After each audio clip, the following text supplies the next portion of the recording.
رنگ دشتی از حبیب سماعی، صفحه 90. در مورد زندگی حبیب سماعی در ویدیویی که همین قطعه اجرا شده قبل از این توضیحات کامل داده شده، اما بسنده می‌کنیم به این که او در سال 1280 خورشیدی به دنیا اومد و تا سال 1325 در قید حیات بود. او از سنتور نوازان بسیار برجسته و فرزند میرزا حبیب سماع حضور از نوازندگان سنتور دوره قاجار بود.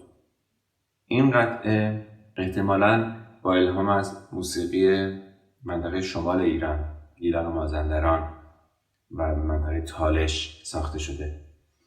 در این قطعه دو بخش کلی آواز دشتی، یعنی بخش درآمد و بخش اوج، شنیده میشه و اجرا میشه. علامت مایه نما در این قطعه سی بمول میکرون. در زیرنویس این درس آقای ذوالفنون اشاره میکنن که گوشه های بیدگانی، گیلکی و شهرشوب رو از ردیف میرزا عبدالله برگرفتن که البته تغییراتی هم در دلش داده شده و ایشون برای آگاهی بیشتر از ردیف‌های آوازی دو ردیف آوازی عبدالله دوامی و محمود کریمی رو پیشنهاد میکنن که در آینده ما به اجرای اونها هم خواهیم پرداخت. ابتدا یک دور بستخوانی میکنیم قطعه رو. قطعه 6/8 هست، 2 ضربه ترکیبی هر ضرب، یک سیاه نقطه دار.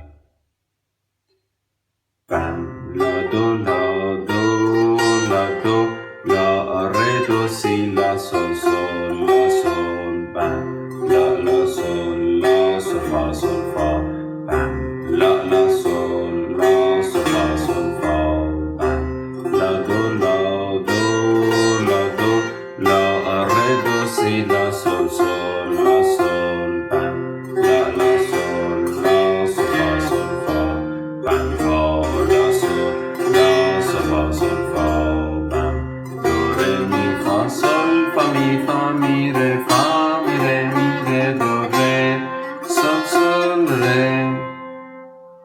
دو سره ره لا سول فا سول لا دو سره ره لا دو سره ره لا سول فا سول لا دو سره ره لا دو سره می ره دو لا سی لا سول لا دو سره می ره دو لا سی لا سول لا فا سول لا سول لا سول لا سول فا می ره سول فا سول فا سول فا می ره دو ره می ره سول ره فا سول لا سول لا سول لا سول فا می ره سول فا سول فا سول فا می ره دو ره می ره سول ره. ابتدا در گوشه درآمد جمله اول رو شکل میده. بم لا دو لا دو لا دو لا ره دو سی لا سول سول لا سول. اینجا لا کرون شد، سول سول لا سول. در بالا جواب میده بم لا لا سول لا کرونه لا سول لا سول فا راست راست چپ راست چپ. این تکرار میشه جوابمون. بم لا لا سول لا سول لا سول فا. دوباره جمله اول تکرار میشه. بم لا دو لا دو لا دو لا ره دو سی لا سول سول لا سول. در بالا همون جواب رو میدیم. بم لا لا سول لا سول فا سول فا. این بار با کمی تغییر فراز جمله جواب به این شکل میشه. بم فا لا سول لا سول فا سول فا. بعد میریم سراغ نوت دو. این نوت دو نوتی هست که از دانگ لا سی کرون دو ره استفاده میشه. انگشت دوم از سیم زرد میاد. بگیم بم دو ره می فا می کرون و فا از سیم اول خواهند بود. سول فا می ره راست چپ راست راست راست راست فا می ره دو. میز رو بینم همونه، یک پله عقب‌تر اتفاق افتادیم. پنجه ره سول سول ره یک دو فرود بالا کبوتری روی شور اتفاق میفته. پس از منطقه دشتی ما با این جمله اومدیم به سمت شور. حالا میخوایم بریم به سمت منطقه اوج یا اوشا. استفاده از دانگ لا سی کرون دو ره. دو سه ره لا سو فا سول لا. دو سه ره لا. اینجا پس سی کرونه. دو سه ره دوم یک روی لا. لا سو فا راست راست چپ سول لا. دو سه ره لا.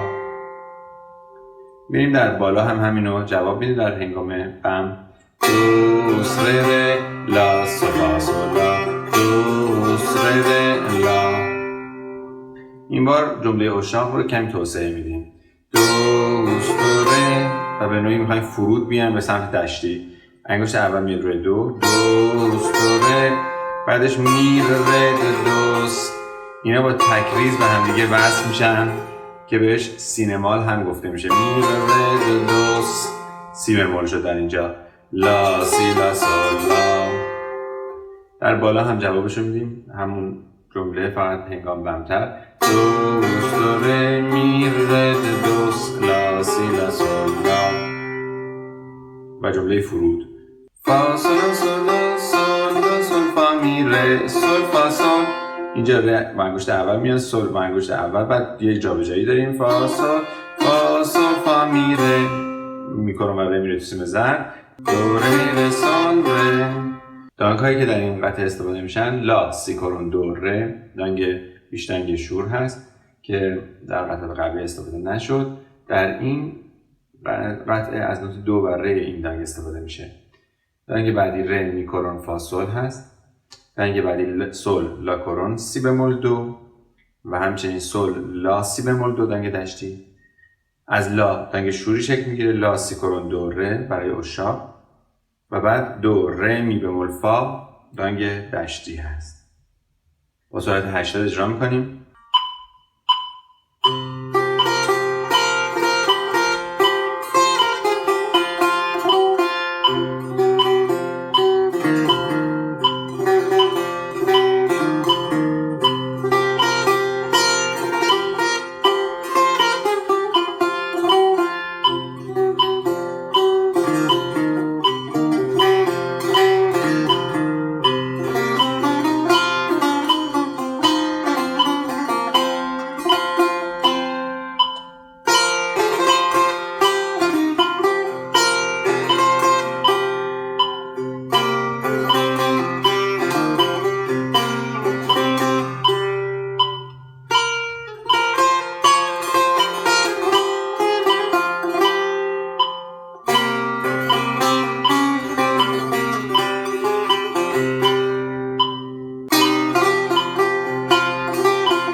بعد نیز این قطعه رو تند کنیم. با نمونه با سرعت 170 اجرا کنیم.